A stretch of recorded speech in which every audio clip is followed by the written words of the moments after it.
오늘 저는 욥기서 23장 10절 말씀을 중심으로 내가 가는 길을 주가 아십니다는 제목으로 말씀 나누겠습니다. 같이 제목을 읽어보실까요? 시작.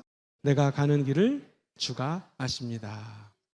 부부가 결혼을 하면 1년, 2년, 10년, 20년, 30년 지나면 우리가 체험적으로 경험적으로 아는 것처럼 부부가 옷을 벗고 있어도 부끄럽지 않고 하나님의 사랑 안에서 두 사람이 알아가는 것처럼 체험적인 알을 야다라고 그래요. 그러니까 우리 주님이 너의 가는 모든 길을 내가 알고 있다라는 것은 우리의 과거 그리고 지금 현재 우리의 미래까지 우리 하나님이 작정하시고 예정하시고 우리의 길을 인도해 주신다는 말이에요. 하나님의 계획은 한치의 오차도 없습니다. 하나님 때 부르셨고 오늘 이곳에서 훈련시키시고 하나님 나라 확장을 위하여 사랑하는 성도님들을 사용하여 주실 것입니다. 우리 하나님은 도대체 어떻게 나를 아시고 인도하고 계실까요? 먼저 첫 번째, 나를 단련하시는 분이 바로 우리 주님이십니다. 같이 읽어볼까요? 시작. 나를 단련하시는 주님. 주님이 나를 단련하심이라고 적혀져 있죠. 이 단련이란 단어는 원래는 재련하다라는 뜻입니다. 우리가 아는 것처럼 금을 캘 때에 이 돌을 가지고 와서 먼저 와 금이다 하는 사람 없습니다. 이 돌을 잘게 부수습니다. 우리도 예수 믿고 난 다음에는요 부서지고 하나님의 말씀 앞에 넘어지고 쓰러지고 부서지는 것이 우리 예수 믿는 사람이에요.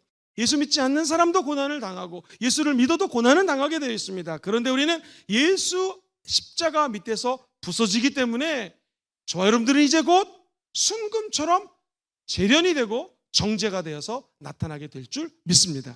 무슨 말인가? 돌을 뿌기고 난 다음에는 용광로에 집었다 넣었다 뺍니다. 이 돌 입장에서 너무나 힘들 거예요. 더울 거예요. 그런데 곧 시간이 지나고 나면 훈련을 거치고 하나님의 사람으로 변화되는 것입니다. 하나님 나에게 왜 이런 어려운 일이 다가옵니까? 내가 왜 이 사람을 만났죠? 이렇게 크고 작은 문제들이 계속 펼쳐집니까? 이민교회 가서 한 10년 정도 사역을 한 것이 저에게는 너무나 큰 소중한 경험이었어요. 한 번은 정우성 목사님이 사역하는 교회에서 유치부 수련회가 있어서 말씀을 전해달라고 해서 제가 기도원에 가서 말씀을 전하는데요. 어린 아이들이 말씀을 듣는데 아멘을 하는 거예요. 한국에서 유치부 설교하는데 아멘하는 아이들이 없거든요. 또 7분 이상 설교를 할 수가 없어요. 집중이 안 돼요. 그래서 뭐 게임하다 설교하다 이래야 되는데 아이들이 거의 20분 가까이 집중을 하는 거예요. 너무 놀라서 자 이제 기도합시다. 우리 주여 삼층호 기도할 때 오늘 수련회 첫날이니까 회개 기도해야 되는데 회개 기도는 뭐냐면 하나님 내가 지은 죄가 있으면 용서해 주세요. 엄마에게 지은 죄, 아빠에게 지은 죄, 하나님께 지은 죄가 있으면 용서해 주세요 라고 기도하는 거예요. 알겠어요? 그랬더니 아멘 또 그러더라고요. 아니 애들이 기도를 하는데 울면서 기도를 해요. 내가 너무 놀라가지고 끝나고 제일 많이 은혜에게 물어봤어요. 아니 어떻게 그렇게 기도를 열심히 하고 뭐를 위해서 기도했어요 우리 어린이는? 그랬더니 하는 말이 한숨을 훅 쉬면서 애가 아이고 사는 게 고생이죠. 그 아이의 말이 지금도 잊혀지지가 않아요. 유치원 아이도 사는 게 고생이래요. 그러니 우리 청소년, 중학생, 고등학교, 대학생, 어른들 사는 게 어차피 고생이에요. 근데 우리 예수 믿는 사람들은 이 고난과 어려움이 좀 틀려요. 예수 믿으면 의인이 되지 않습니까? 의인. 근데 성경은 시편 34편 19절에 이렇게 얘기해요. 의인은 뭐가 많아요? 고난이 어차피 많아요. 야훼께서 그의 모든 고난에서 건져주십니다. 산다는 게 고생인데 예수 믿으면 더 큰 고생이 있을 수 있습니다. 예수 믿기 때문에 술자리 가지 않습니다. 연말 연시 이상한 데 사람들이 가죠. 우리는 세상의 유형과 세상을 본받지 않고 오직 하나님의 말씀으로 마음의 변화를 받아 하나님의 뜻을 분별하는 자들입니다.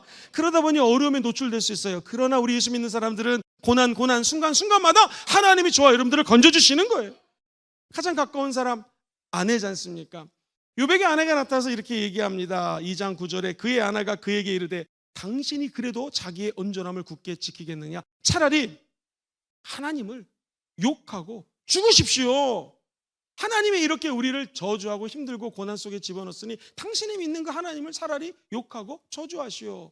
그때 너무나 유명하죠. 하나님이 주셨고 하나님이 거둬가신데 나는 입술로 범죄하지 않겠다고 하면서 그가 이르되 그의 말이 한 어리석은 여자의 말 같도다. 우리가 하나님께 복을 받았은즉 화도 받지 아니하겠느냐 하고 이 모든 일에 욥이 입술로 범죄하지 아니하니라. 입술로 범죄하지 않습니다. 이스라엘 백성들이 마라라는 지역에 가서 목이 너무나 마른데 쓴물을 마십니다. 그런데 이 물이 단 것이 아니라 생수가 아니라 쓰니까 백성들은 원망합니다. 성경의 출애굽 15장에 그러나 모세는 하나님께 입술로 범죄하지 않고 기도합니다. 그때 하나님이 아이디어를 주셔서 나무 막대기를 던져라 해서 순종하고 나무를 던졌더니 마라의 쓴물이 단물로 변하게 되는 것입니다. 원래 이 광야는 2주면 끝나요. 길어야 한 달이면 그냥 갈 수 있는 코스인데 40년 동안 광야를 헤맵니다. 왜 그럴까요? 입술이 불평했기 때문이에요. 그러면 인생의 광야 시간은 줄어드는 것입니다. 그리고 고난을 당해도 하나님이 때에 맞춰서 우리에게 만나를 주시고 메추라기를 주시고 저와 여러분들을 보호해 주시는 것이 인생의 광야라는 거 꼭 기억하시기를 주의 이름으로 축원드립니다.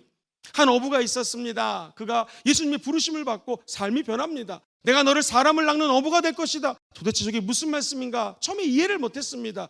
그러다가 마태복음 16장 가면 주는 그리스도시여 살아계신 하나님의 아들입니다 라는 고백 한 번 잘했다가 바요나 시모나 복이 있다 칭찬받고 천국 열쇠를 줍니다. 그러면서 그의 이름을 베드로 반석으로 바꿉니다. 너 반석 위에다가 사람을 낚아서 교회를 세울 거라고 비전을 줍니다. 그러나 그 베드로도 예수님 앞에 실수를 합니다. 어린 여자아이 앞에 우리 예수님을 3번이나 입술로 부인하죠.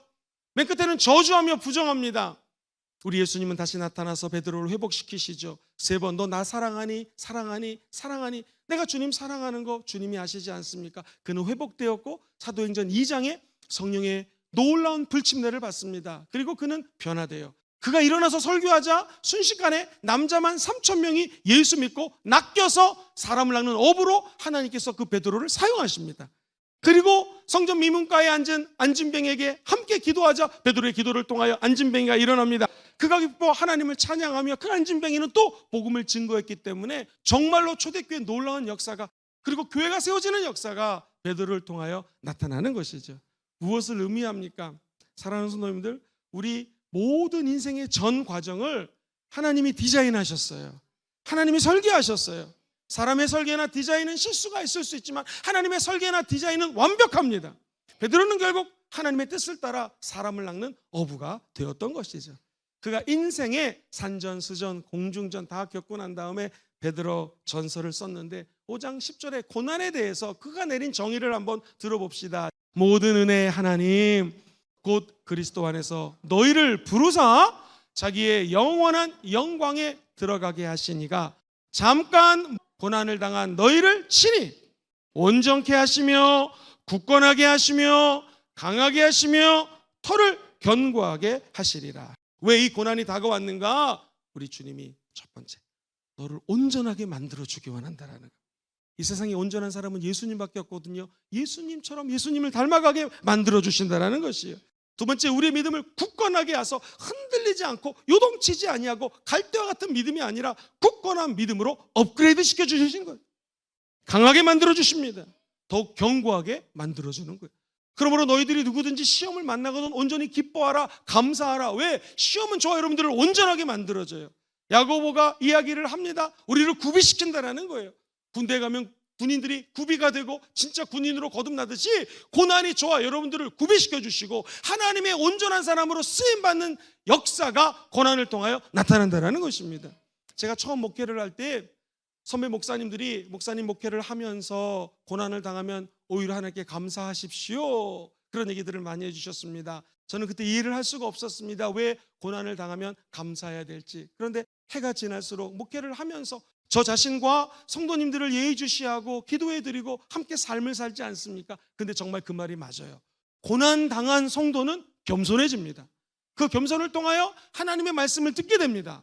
그리고 자기가 높았을 때는 하나님 말씀을 따르지 않아요. 왜? 안 따라도 내가 너무나 잘 풀리니까. 고난을 당한 자는 하나님의 율례를 깨닫고 말씀을 깨닫고 그 말씀을 지킬 수 있는 힘이 결국 고난을 통하여 우리에게 심어진다는 거예요. 이것을 시편 기자는 119편 67절에 이렇게 노래합니다. 고난 당하기 전에는 내가 그릇 행하였더니 이제는 주의 말씀을 지키나이다. 이 고난이 없이는 어찌 보면 축복이 없어요. 바꿔 얘기하면 고난은 변장된 축복입니다. 그 고난을 이기면 하나님의 은혜가 쏟아지게 되어 있는 것입니다. 여러분 가운데 혹시 고난이 있고 어려움이 있고 눈물이 있는 분이 있다면 우리 예수의 십자가를 묵상하시면서 우리 예수님이 십자가를 통하여 다 이루셨습니다. 그리고 주님 친히 말씀하시기를 내가 길이다 라고 말씀하셨어요. 주님 나의 길을 주님이 아시나니 십자가 고난을 통하여 은혜의 길이 열린 것처럼 성소에 들어갈 수 있는 지름길이 열린 것처럼 우리에게도 시온의 대로가 열리게 도와주시옵소서. 기도하면 하나님의 은혜가 우리 가운데 임하게 될 것입니다. 나의 길 오직 주가 아시나니 나를 단련하시고 난 다음에는 나를 순금처럼 만들어 주실 것입니다. 잘 알아요. 근데 그 다음에 쭉 읽어보면 14절에 하나님의 작정에 대해서 언급이 되어 있어요. 그런즉 내게 작정하신 것을 이루실 것이라. 이런 일이 그에게 많이 있느니라. 고난은 당하게 되어 있습니다. 어느 날 아브라함에게 너는 본토 친척 아비집을 떠나 내가 명령할 곳으로 가라. 순종해서 갔습니다. 고난 당했습니다. 어려움 당했어요. 거짓말도 했습니다. 때로는 눈물도 흘렸을 것입니다. 그러나 하나님은 아브라함을 복의 근원으로 만들어 줬고 아브라함을 축복하는 자들은 축복을 받고 아브라함을 저주하는 자는 저주를 받는 하나님의 작정을 이루어 주신다는 거예요. 원래 하나님 나를 단련하시고 난 다음에 할 때 이 단련은요, 그 사람을 시험해 본다는 거예요. 테스트한다는 거예요. 물건을 만들 때 테스트 보고 합격하는 것처럼 우리를 시험 치르지만 하나님이 저와 여러분들을 이 단련하고 난 다음에는요, 순금처럼 정금처럼 합격시켜 주실 줄 믿습니다. 목사님, 이런 고통, 고난, 훈련의 결과는 무엇입니까? 오늘 큰 두 번째, 우리 주님은요, 한번 저를 따라해 볼까요? 나를 순금처럼 만드시는 주님. 시작. 나를 순금처럼 만드시는 주님. 이 순금이라고 하는 것은 히브리 말로 자하부라는 말인데요, 반짝반짝반짝 빛나다라는 뜻이, 또는 밝은 하늘, 순도 100%의 금, 순금. 이 말은요, 단순히 진짜 순금이라는 의미도 담겨져 있지만 이걸 해석하면 반짝반짝 빛나는 존귀한 인생, 또는 근심이 없는 인생이에요. 훈련을 당하고 고난을 당하는데 내 인생에 근심이 없다고요? 이게 뭐냐면 존재적인 변화예요. 내 삶이 완전히 바뀐 거예요. 마귀의 아들이었다가 하나님의 자녀로 바뀐 거예요. 어둠의 자식이 빛의 자녀로 바뀐 것입니다. 즉 내 존재가 완전히 바뀌어져 가지고 이제 정제된 금, 즉 존재 가치가 완전히 변화가 된 하나님의 사람으로 바뀌었다는 것입니다. 저 여러분들이 훈련을 하는 목적은 무엇인가?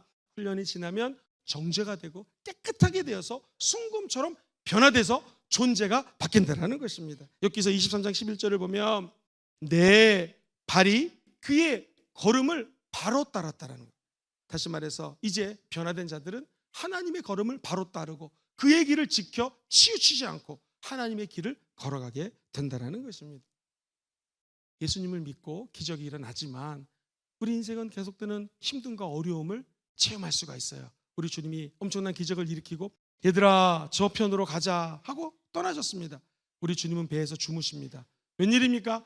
태풍이 와가지고 배에 물이 스며들기 시작합니다. 주님 깨웁니다. 선생님, 우리가 죽게 된 것을 왜 돌아보지 않으십니까? 라고 주님께 질문을 하죠. 그때 우리 주님이 마가복음 4장 40절에 이렇게 대답하십니다. 이에 제자들에게 이르시되 어찌하여 이렇게 무서워하느냐? 너희가 어찌 믿음이 없느냐 하시니. 고난은 우리의 믿음을 업그레이드 시키는 것입니다. 우리의 믿음을 더 자라나게 하는 것입니다. 그래서 전국적으로 흔들리지 않는 믿음 가지고 나아갈 수 있도록 고난을 지나 순금처럼 만들어주시는 것이죠. 욥기서 23장 10절, 그러나, 이 그러나가 중요합니다. 그러나 앞에서 내가 내 힘을 다하고 부르짖어 기도했는데 모든 것이 내 뜻대로 되지 않았습니다. 그러나 인생을 깨달은 거예요. 산전수전 공중전 겪으면서 그가 깨달은 것은 내가 가는 길을 누가 아셔요? 우리 하나님이 아시나니 그가 나를 단련하시고 난 다음에는 내가 순금같이 되어 나오리라. 고난의 현장에서 하나님을 섬기고 기도하고 기도했더니 자기 존재가 순금처럼 바뀐다는 거예요. 이것이 지혜입니다. 그래서 하나님을 따르는 자들은 지혜로울 수밖에 없어요. 하나님이 이 고난 뒤에 숨겨진 놀라운 보배가 감춰 있는 것을 입술로 고백하는 것이 지혜라는 것이죠. 하나님 내 인생을 업그레이드 시켜주시려고 이 고난을 주셨군요. 결국 나는 순금처럼 변하게 될 것입니다. 아니, 이 욥이 이 인생의 진리를 깨닫고 난 다음에 42장이 마지막 장인데 5절 이하에 이렇게 고백을 합니다. 내가 주께 대하여 귀로 듣기만 하였사오나 이제는 눈으로 주를 배움나이다. 귀로만 들었던 주님을 내 눈과 눈을 맞대고 볼 수 있어요. 하나님의 면전의식 앞에서 호람되고 하나님의 임재를 체험할 수 있는 사람으로 변화되었다는 것입니다. 구약으로 치면 성막 안에 들어가서 지성소에서 하나님을 얼굴과 얼굴을 맞대는 사람으로 변화되었다는 거예요. 율법주의자 같은 인생을 살았던 욥, 한 번도 말씀을 어기지 않았던 욥, 그에게 위기가 다가옵니다. 어려움이 다가옵니다. 친구 3명이 나타났습니다. 그런데 똑같이 네가 율법을 지키지 않으니 이 고난을 당한 거 아니냐? 억울합니다. 율법 안 지킨 게 없습니다. 그가 깨달은 것은 무엇입니까? 아하, 내가 예배당에 나와 예배드리고 헌금 잘하고 예수를 열심히 믿어도 고난이 다가올 수 있다 없다? 있다라는 거예요. 근데 우리 고백은 무엇입니까? 나의 인생길을 우리 주님이 야다 아시나니. 우리를 단련하시고 난 다음에는 우리 사랑하는 성도님들 눈물 흘리고 어렵지만 우리를 정금처럼 순금처럼 만들어 주실 것입니다. 절대로 하나님을 향한 믿음 흔들리지 마시고 이 믿음의 여정을 성령 하나님의 손을 붙드시고 저 높은 곳으로 올라가 예배하시고 길을 발견하시게 되기를 주의 이름으로 축원드립니다.